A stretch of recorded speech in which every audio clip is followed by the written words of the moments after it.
Hey guys, how's everyone doing today? Got some breaking news on the jobs numbers. They're not looking good at all. That is an understatement. Let me reduce the size of my giant head and let's dive right in. From CNBC, jobless claims surged to highest weekly totals since August.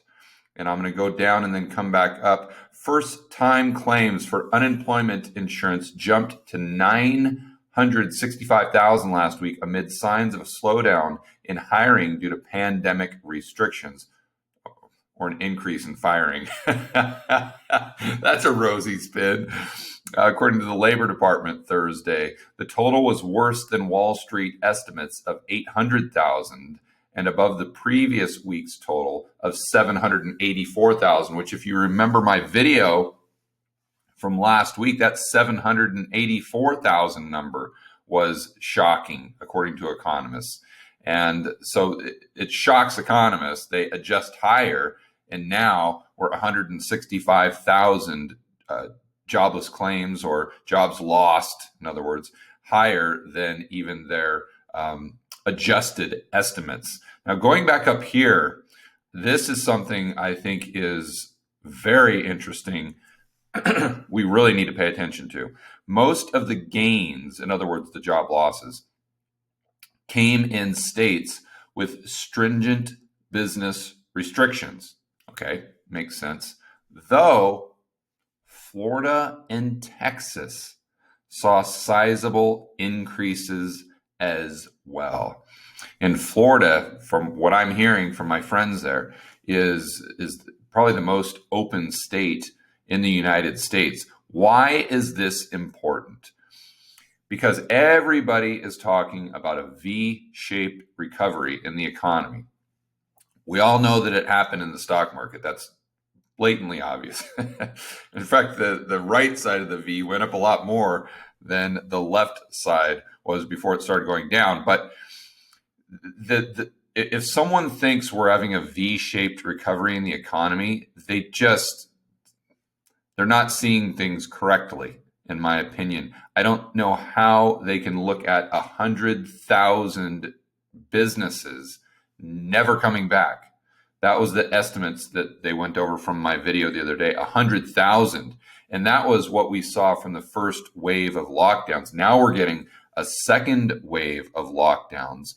There's going to be, and when this is said and done, we're going to have 300,000 businesses gone.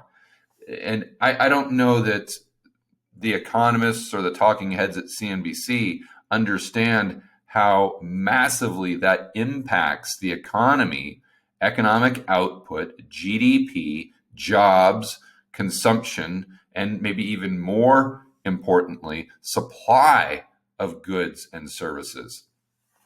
So I wanted to point out that this is happening in Florida and Texas as well, because it's not just about the stringent business restrictions. It's to show that more and more businesses are going out of business, whether or not there's restrictions. And that's because the economy is fundamentally flawed. We knocked it over the head with the cerveza sickness lockdowns. And this is just the systemic effects that we're going to see play out for a long period of time, regardless of whether we do more lockdowns. The economy, it's fantasy to think that the economy is going into a V-shaped recovery.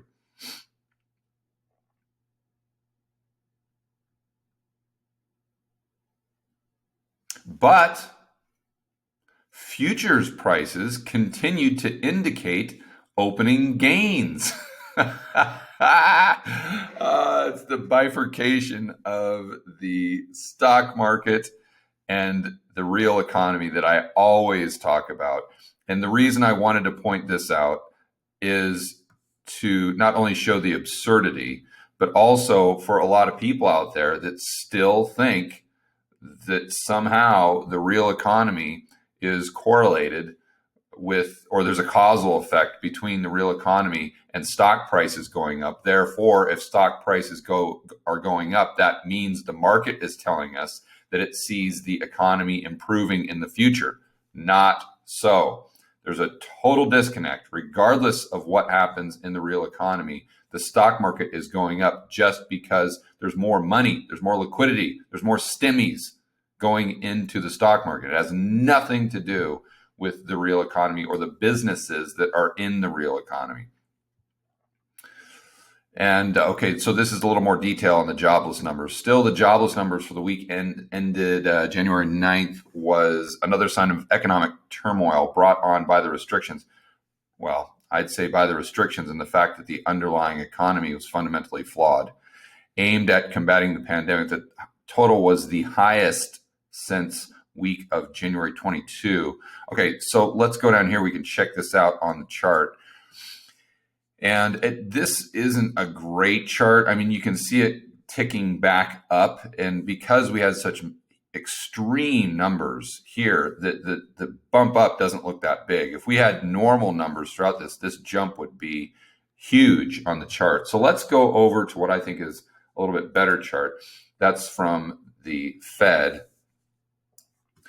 And look at this. So right here, we're at 965,000. Let's go back to the peak of the GFC, supposedly the greatest financial crisis since the Great Depression.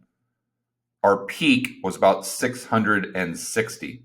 So at its absolute worst during the GFC, the global financial crisis, the jobless claims were 660,000. Today, they print 965,000. But see, back in the GFC, everything was crashing. The stock market was crashing. Housing prices were crashing. Unemployment going through the roof. But now, people are talking about how the economy is improving. What are you talking about?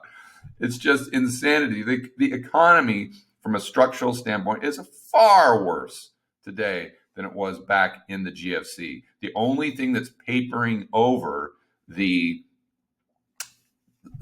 collapse are the stimmies and government deficit spending.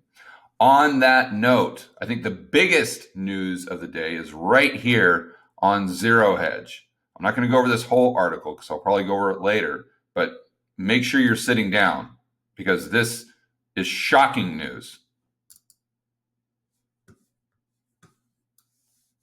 As of last night, Wednesday, January 13, Zero Hedge has officially adopted the term stimmy. I think Tyler Durden has been watching my videos. There you go. Zero Hedge using the term stimmy.